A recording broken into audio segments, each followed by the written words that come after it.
So in true military fashion, we're on time. And I like to say, if you want to change your culture, if you're tired of people who can't get to work until they've had their second latte, hire a veteran.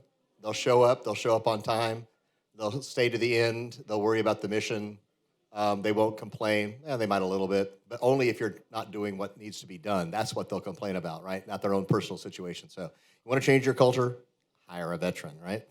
So with that, I would like to bring up another great friend of mine, a hero of mine, who's done great work for the America's Future Series and served our military brilliantly. She was the Chief Technology Officer of the Space Force and has done many other things with the Air Force. Major General Kim Crider. She is going to introduce Dr. Craig Martell for us, and he's going to have an interesting chat with you. He's going to ask you some questions, so you have to participate, okay? All right. Major General?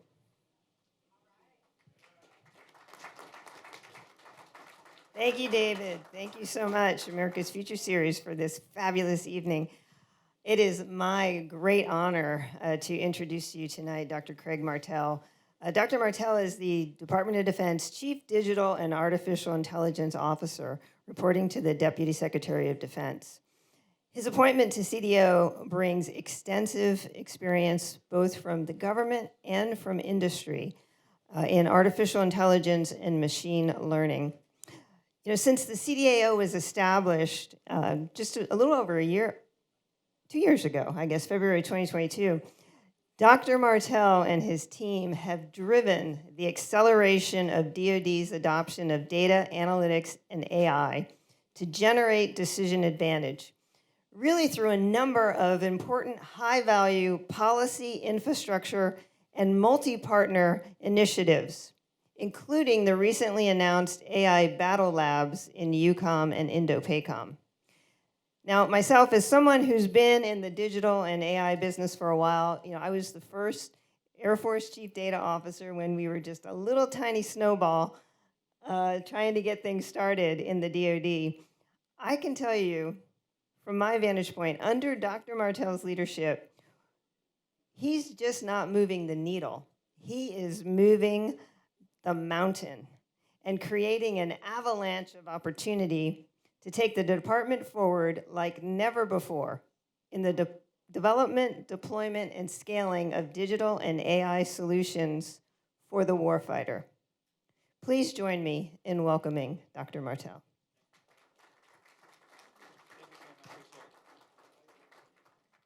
Can you all hear me okay? Yeah, that sounds good. Let me just turn this thing around real quick. To answer the question you're all asking, it was a slight motorcycle mishap. And for those of you who do ride, I recommend every one of you get an airbag vest. I was wearing an airbag underneath my leather jacket, and it had some AI in it.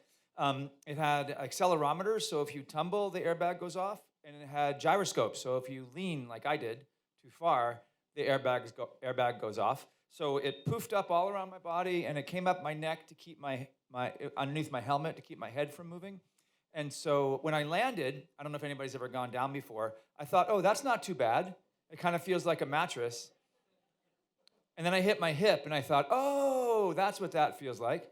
And then finally, the bike fell on my foot, and that's where we're at. But when I was in the emergency room, all of the emergency room staff was shocked that there was no damage up here. So if you do ride, get an airbag. You can clap for that if you want, but it has not. I just had an accident, so. Okay, and I'm now quite addicted to this basket, so I think I might stick with this scooter even after my leg gets better.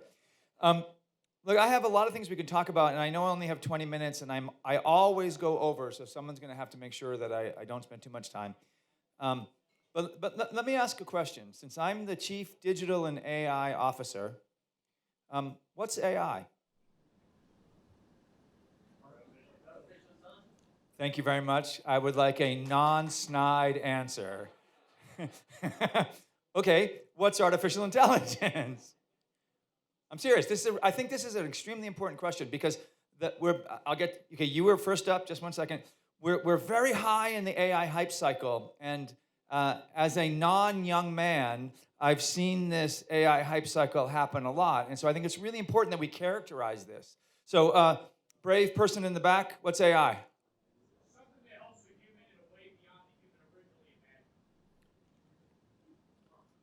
Oh, my wife would tell me that was her. Because I couldn't imagine the joy that she would bring to me. I think. I'm very happily married, by the way. Okay, that's good. Anybody else? Kind of training processors to recognize patterns and attempted developing a neural network. That's good. That's good. I don't think the neural network is necessary. The neural network is just what's been most recently successful, right? But training a system to recognize patterns, that's good. Anybody else? You guys didn't know you were going to school, did you? Machine-driven insights. I wish that were true, but the phrase insights sort of presupposes a kind of intelligence that I just don't think is there. And do I need to back up? Is that what that? Yeah, is that what it is? Okay, we had someone back there. Yeah, I think it's the ability to use CPU, digital processing power to make analytics decisions outside of traditional math and computation. It's allowing the computational system to do something a little bit beyond what is a simple math problem. Yeah, I can see why you think that. I actually think that's exactly not true.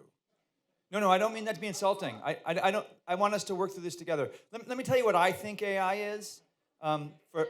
Unless anybody else had another thing they wanted to try. One more time.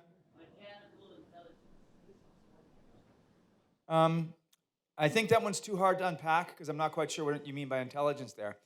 I would say that artificial intelligence. Well, firstly, artificial intelligence is a buzz phrase that was invented by John McCarthy in the 50s, specifically to get funding from the Department of Defense. So the whole purpose of the phrase was to get funding from the Department of Defense. And then that phrase, the research that was funded by it did not bear fruit. So we entered what was called the first AI winter. And where snow was money, where snow was not money. So where warmth was money, and we ended up getting cold. And so then we changed the term. We as a field changed the term. We have things like computer vision. We called it computer vision because it wasn't AI. And we called it machine learning because it wasn't AI. So if someone asks you the question, what's the difference between AI and ML? Nothing. There is no difference. AI is a buzz phrase that comes and goes. Machine learning is a type of AI that has happened to be really successful of late. So I'm now going to tell you my definition of machine learning. Machine learning, and therefore AI, is statistics at scale. Statistics at scale.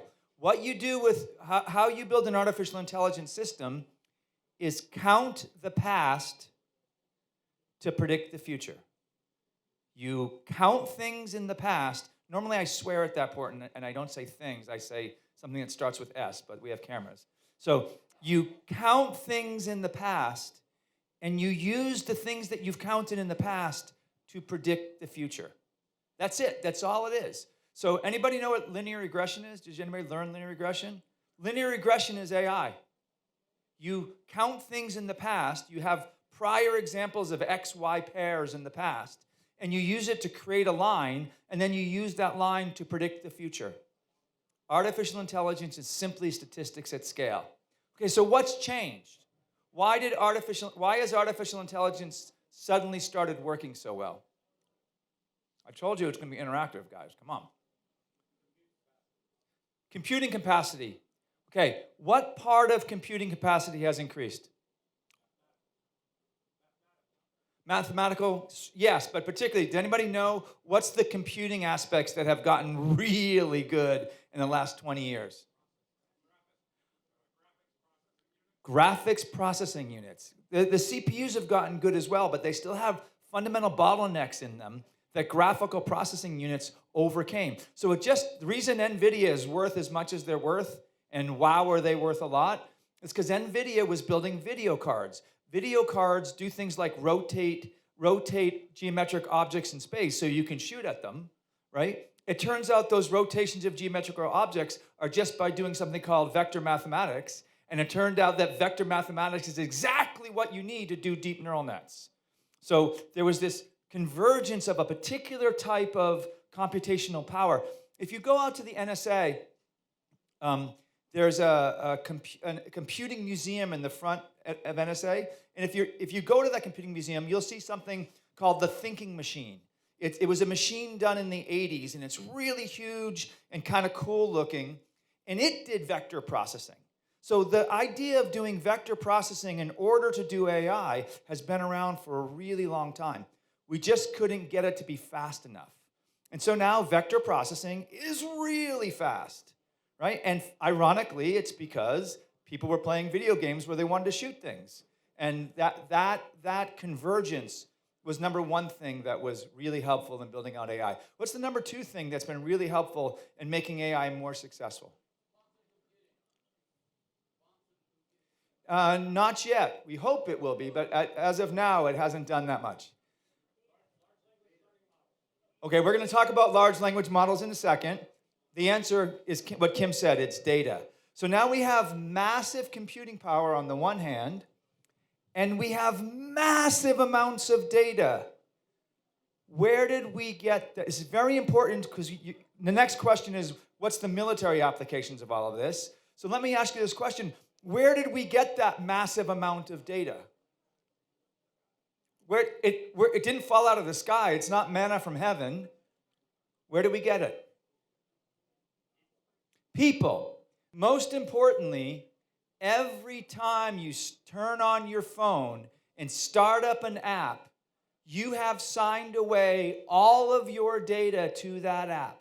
So the massive app companies, most of whom are our partners and I love, the Microsofts, the Googles, the Amazons of the world, they gather massive amounts of data because you interact with their system.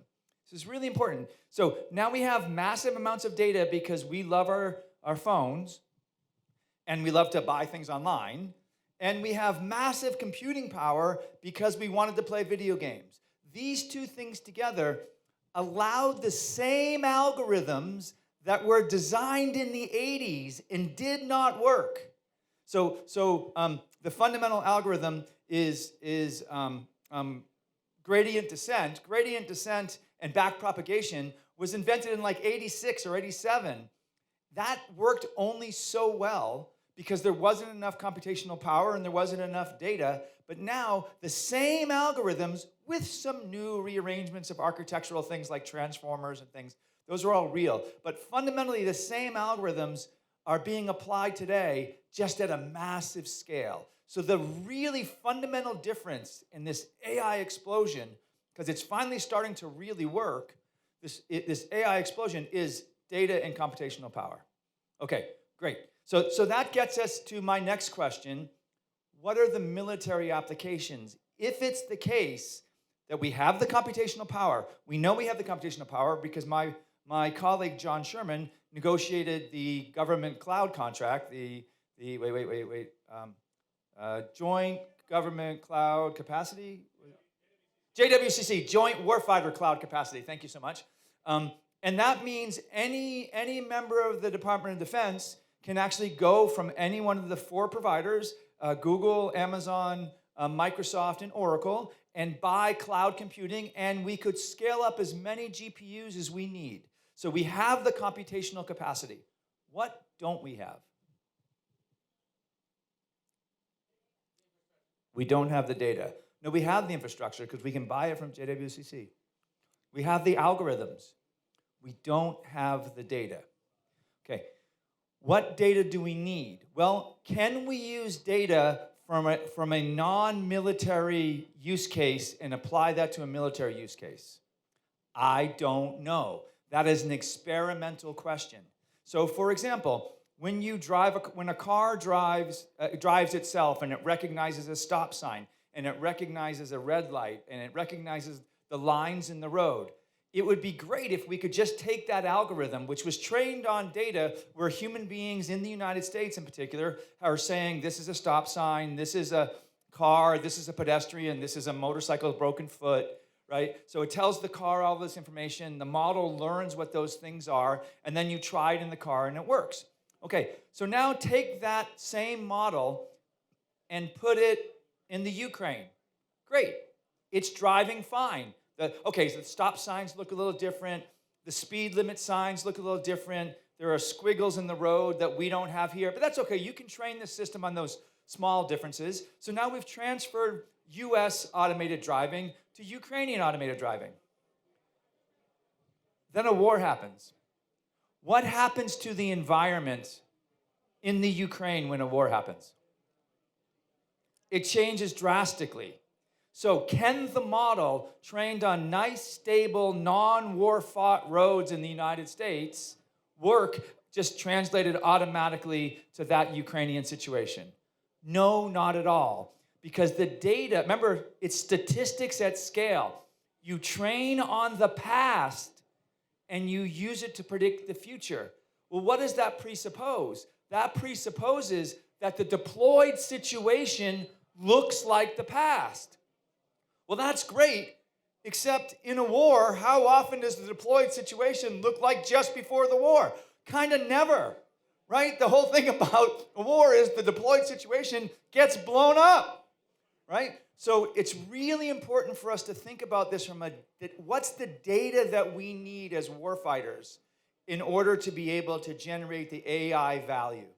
So so I'm going to just pause there for any questions. Are there any questions? Yep.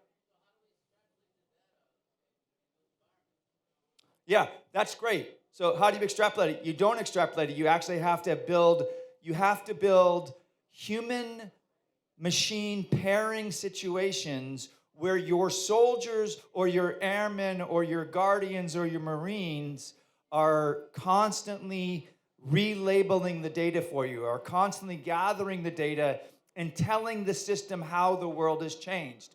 Will that work? Is that guaranteed to work? No. Unfortunately, whether or not an AI solution works in a particular scenario is completely an experimental question.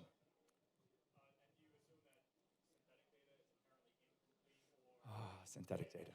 Okay, so synthetic data is the holy grail, right? Because if data is necessary in order to train an AI system, why can't we get another AI system to generate the data to train the AI system? Well, number one, I stated it that way on purpose so you can see that it's believing in magic, right? It's believing in magic. But secondly, it's very, very, very, very rare that we have a sufficiently good model of the world that we can generate synthetic data. So let me say, let's say your goal is to distinguish school buses, and anybody who's a warfighter, just extrapolate this to some warfighting scenario. But you want to differentiate school buses from trucks. There are plenty of warfighting scenarios that you can imagine there. Okay, great. So what a human being goes, school bus, truck, school bus, truck, school bus, school bus, school bus, truck, truck, truck. A human being labels that. Okay, now let's build a system that will do that labeling for us. So now we have a magical system that can say school bus, truck, school bus, truck. If we had that system, we don't need the machine learning in the first place because we already have a system that can differentiate school buses from trucks. So the promise of synthetic data is almost the promise of the problem already being solved, right? And so there is no bootstrapping here. Now, there are some very rare scenarios. If you have a digital twin that is sufficiently good at modeling the world, there are some scenarios under which you can create synthetic data, but they're very, very narrow. There's anybody from Microsoft here? Anybody who worked at Microsoft? There you go. There you go. Some Microsoft folks in the back. All right. Captain, that's right. I forgot you were at Microsoft. Okay, so there was something called the Xbox 360. That was 2 game consoles ago, and it had something called the Kinect. And the Kinect would track you in your room, and you could like play tennis or something with the game. Okay, that was trained with synthetic data. And that was trained with synthetic data because we have an excellent model of human mechanics. We just don't have a good model of perceiving humans. So we were able to use the model of human mechanics to generate fake perceptions that the system could then learn from. But that's a very rare situation where the generation we have a great model of, but the perception we have a bad model of. So it's really under only those conditions or analogous conditions where something like that can work. Another one is, we're only starting to relaunch wind tunnels. And the reason we're starting to relaunch wind tunnels is for hypersonic. 5 minutes? Okay. We're only starting to relaunch wind tunnels for hypersonics.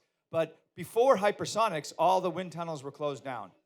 And those wind tunnels were all closed down because we have an amazingly good physics of the fluid dynamics of airflow, right? And that amazingly good physics of the fluid dynamics of airflow over these control surfaces allowed us to artificially generate the data we needed to build planes, right? So there are some situations under which synthetic data is useful, but it presupposes a really high fidelity model of the world.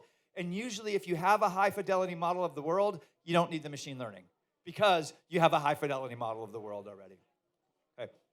I guess I'm almost out of time here, but any other questions? Okay, so what are we doing at the CDAO to address this? We are primarily focusing on not AI. Why are we not primarily focusing on AI? Because our industrial partners have nailed it. We can buy from our industrial partners almost all the AI we need because most of our industrial partners can engage with us at a highly classified level. Okay? What we are focusing on is getting the data right.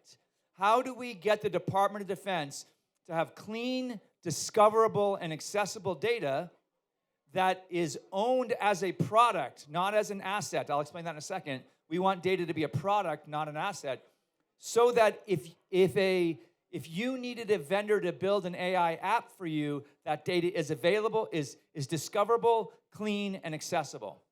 So what do I mean by that? Just one last thought, because I know I'm out of time. My team's very good. One last thought. What do I mean by data as a product? If you say data as an asset, I think that's slightly misleading. Now, my boss signed out a bunch of maxims, one of which is data as an asset. So far be it from me to contradict her, since she's the Deputy Secretary of Defense. However, data as an asset is slightly misleading because an asset, number one, is fungible. It's interchangeable with other assets. That is not true with data. And number two, an asset is something you hoard away because it has inherent value. Data does not have inherent value. Data only has value the degree to which it is used. So if we treat data as a product, that starts to motivate the owners of the data to be promoted the more people that use it. Not the more you gather. You gather a bunch of data and put it in a vault. I don't care how much there is. It's useless. Data that's used by customers to solve warfighter problems, that increases the value of your data. So we're working really heavily with building out best practices and tools so that the department as a whole can start thinking about data as a product. So that's where we're focusing most of our energy. We have a lot of AI things that we're doing. We have a lot of data analytics things that we're doing. But really, the bottom of our hierarchy of needs is to build high-quality, discoverable, and accessible data, because only then can we get to the AI that we need to do. Okay, thanks so much for your time.